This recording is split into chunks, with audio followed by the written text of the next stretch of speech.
नमस्कार। हामी यो गायत्री भेट फर्माको युट्युब च्यानल किन बनायौँ र अहिलेको आवश्यकता के भन्ने बारेमा थोरै चर्चा गर्ने गइरहेका छौँ।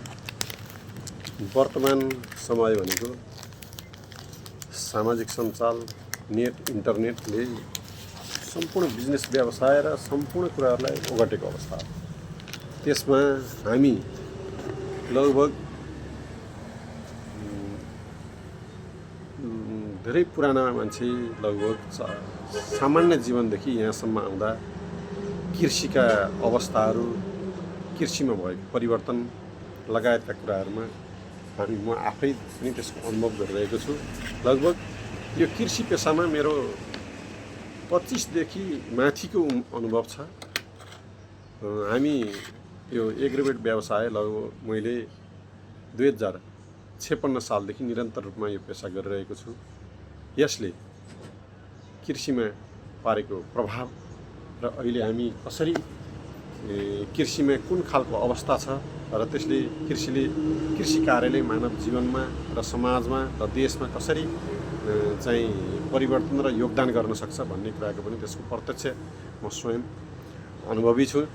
र त्यसकारण पनि अहिलेको अवस्थामा हामीले हाम्रो व्यवसाय प्रमोटर गर्न अथवा प्रवर्धन गर्न र कृषकहरूलाई सुसूचित गर्न पनि अहिलेको यो अवस्था, सामाजिक सञ्जालको अवस्था त्यत्तिकै आवश्यकता हुन गइसकेको छ।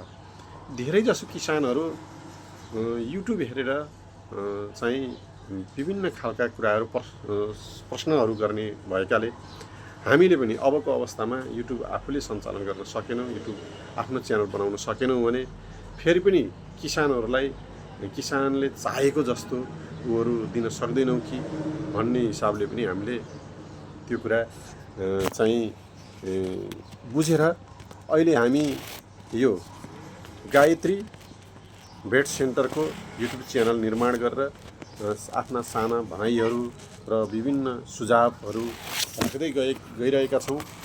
विगतमा यसलाई मेरो चाहना अनुसार विभिन्न दक्ष किसानहरू र अनुभवी किसानहरूदेखि लिएर विभिन्न चाहिँ विज्ञहरूको पनि अन्तर्वार्ताहरू र सफलताका बाटाहरू चाहिँ हामीले हाम्रो च्यानलमा राख्ने जुन सोच बनाएर यसलाई अगाडि बढेका छौँ।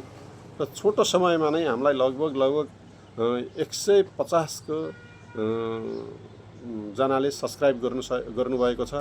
र यसलाई अत्यधिक मात्रामा तपाईँहरूले पनि जति सक्नुहुन्छ सब्सक्राइब गरेर सहयोग गरिदिनु भयो भने अझै साना किसानहरूलाई हामीले यसबाट सूचित गर्न सक्नेछौँ र हामीले स्थानीय लेभलका किसानहरूलाई स्थानीय भाषामै चाहिँ स्थानीय मान्छेले बुझ्ने गरी चाहिँ बुझाउने कोसिस गर्नेछौँ र बुझ्ने खालका छोटा भिडियोहरू राख्नेछौँ। र त्यसले तत्कालीन रूपमा मान्छे जुन मोबाइलमा खेलेर समयलाई बर्बाद गर्ने भन्दा पनि यसले मोबाइललाई कसरी चाहिँ व्यावसायिक रूपमा परिवर्तन गर्न सकिन्छ मोबाइलबाट पनि भन्ने कुराहरूको एउटा सिकाइको अनुभव लिन चाहन्छु।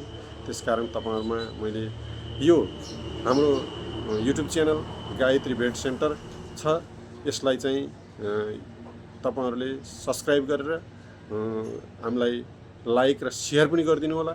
र यस क्षेत्रमा, यस रूपन्देही जिल्लाको यस देवदह क्षेत्रमा हामीले गरेको यो 25 वर्षे एउटा खालको अनुभवलाई चाहिँ कृषकहरूका बिचमा सामाजिक सञ्जालबाट पस्किने जमर्क गरेका छौँ। र यसले पक्कै पनि हाम्रा सम्पूर्ण देश, यस क्षेत्रका किसानहरूको प्रगतिको बारेमा पनि हामी समेट्नेछौँ, उन्नतिको बारेमा पनि समेट्नेछौँ। हस्त यति भन्दै मेरो यो च्यानल, युट्युब च्यानल गायत्री भेट सेन्टरको युट्युब च्यानल सबैले सब्सक्राइब गरिदिनु होला र सेयर गरिदिनु होला, प्रमोसन गरिदिनु होला भन्ने आशा राख्दै मैले यो आजको यो भिडियो तपाईँहरूमा पस्किने गइरहेको छु। यसलाई फेरि पनि म गायत्री भेट सेन्टरको युट्युब च्यानलमा सब्सक्राइब गरिदिनु होला भन्दै पुनः नमस्कार गर्दै बिदा हुन्छु। सबैलाई धन्यवाद दिन चाहन्छु। जतिले गरिदिनु भएको छ, गर्न लाग्नुभएकालाई पनि धन्यवाद दिन चाहन्छु। र यसबाट मेरो